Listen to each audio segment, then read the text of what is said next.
السلام علیکم، آداب، میں ہوں عبد القادر اور آپ دیکھ رہے ہیں BBN اسپیڈ نیوز۔ آئیے 5 منٹ میں جانتے ہیں 10 مئی کی 25 خبریں۔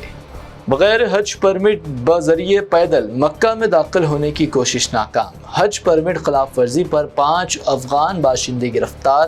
بغیر اجازت حج کی کوشش پر بھاری جرمانہ اور سزا کی وارننگ۔ 7,000 روپے میں دی گئی حج کمیٹی آف انڈیا کی اسمارٹ واچ پر عازمین حج کی بڑھنے لگی شکایات۔ بیٹری جلد ختم ہونے اور کنیکشن مسائل سے عازمین کو دشواریوں کا سامنا۔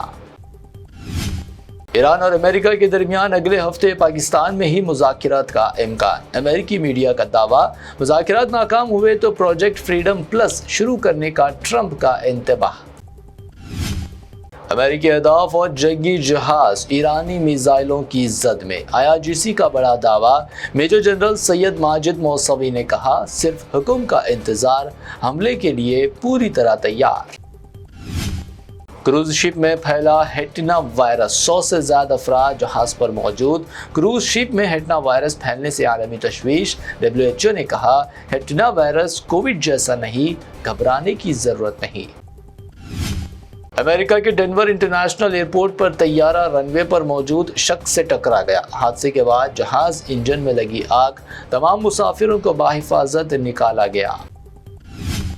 نیپال میں بھارت سے سڑک کے راستے داخلے کے لیے شناختی کارڈ لازمی قرار۔ سرحدی علاقوں میں سیکیورٹی سخت، غیر قانونی دوراندازی روکنے کے لیے بڑھائی گئی نگرانی۔ بھارت نے جدید اگنی میزائل کا کلیا کامیاب تجربہ۔ MIRV ٹیکنالوجی سے لیس اگنی میزائل ایک ساتھ کئی اہداف کو نشانہ بنانے کی رکھتا ہے صلاحیت۔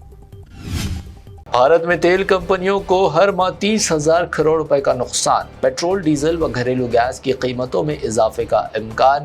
خام تیل مہنگا ہونے سے دباؤ میں اضافہ۔ ایئر انڈیا کا اعلیٰ عہدیداروں کی تنخواہوں میں کٹوتی پر غور۔ اخراجات کم کرنے، یومیہ پروازوں میں 20% تک کمی کا امکان۔ جیٹ فیول مہنگا، ملازمین کا بونس بھی کم کرنے پر ایئر انڈیا کا غور۔ روزمرہ استعمال کی اشیاء مہنگی ہونے کا امکان۔ بڑی FMCG کمپنیاں قیمتیں بڑھانے کی تیاری میں۔ مشرق وسطی کشیدگی اور خام تیل مہنگا ہونے سے صابن، تیل اور بسکٹ کی قیمتیں بڑھ سکتی ہیں۔ دہلی میں دہشت گرد حملے کے خدشات، ہائی الرٹ جاری۔ انٹیلیجنس ایجنسیوں کی وارننگ، اہم مقامات پر IED حملوں کا خطرہ، سیکیورٹی کر دی گئی سخت۔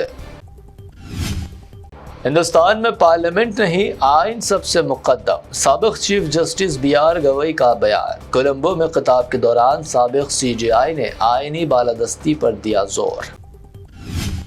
جوزف وجے چندر شیکھر تمل ناڈو کے نئے king. Tamil Nadu chief minister کے طور پر وجے نے لیا حلف۔ 9 اراکین اسمبلی بھی بن گئے وزیر۔ تقریب میں راہل گاندھی، کئی فلمی شخصیات اور ہزاروں افراد ہوئے شریک۔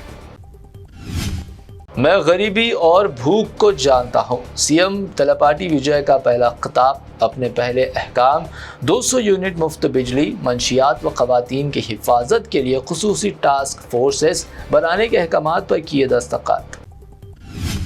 PM نریندر مودی نے تمل ناڈو کے نئے چیف منسٹر جوزف وجے کو دی مبارکباد۔ دیا پیغام، مرکز عوامی فلاح کے لیے تمل ناڈو حکومت کے ساتھ مل کر کرتا رہے گا کام۔ DMK تعمیری اپوزیشن کا ادا کرے گا کردار۔ سابق CM MK اسٹالن کا بیان، کہا حکومت سازی میں نہیں ڈالیں گے رکاوٹ۔ کانگریس پر بھی کی بلاواسطہ تنقید۔ بنگال میں SIR کے دوران 96% ووٹروں کے نام غلط طریقے سے کاٹے گئے۔ سینئر وکیل کپل سبل کا بڑا الزام، الیکشن کمیشن پر جانبداری کے الزامات۔ منصوبہ بند ایجنڈے کے تحت مسلمانوں کو بنایا جا رہا نشانہ، بیرسٹر اسدالدین اویسی کا الزام۔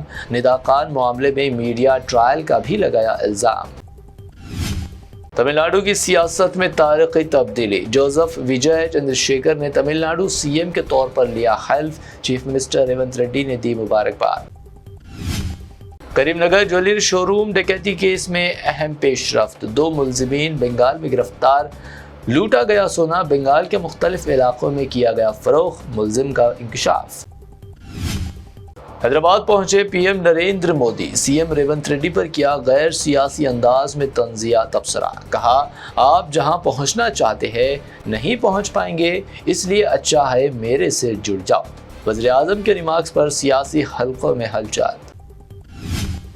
تلنگانہ میں 12 مئی سے شدید گرمی کی لہر دوبارہ شروع ہونے کا امکان، حیدرآباد سمیت کئی علاقوں میں ہیٹ ویو الرٹ، معمولی بارش سے بھی راحت کے آثار کم۔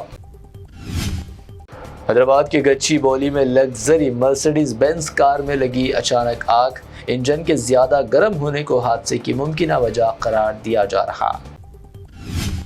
بالی ووڈ کی ڈانسنگ کوئین نورا فتحی فیفا ورلڈ کپ 2026 کی افتتاحی تقریب میں کریں گی پرفارمنس۔ 12 جون کو فیفا کی اوپننگ تقریب، کئی عالمی ستارے بھی فیفا تقریب میں ہوں گے شریک۔ آج کے لیے B B N speed news سے اتنا ہی۔ ہمارے چینلز کو سبسکرائب، فالو، ویڈیوز کو لائک اور اپنے نیٹ ورک میں شیئر کرتے ہوئے ہمارا ساتھ دے۔ پھر ملتے ہیں، اللہ حافظ۔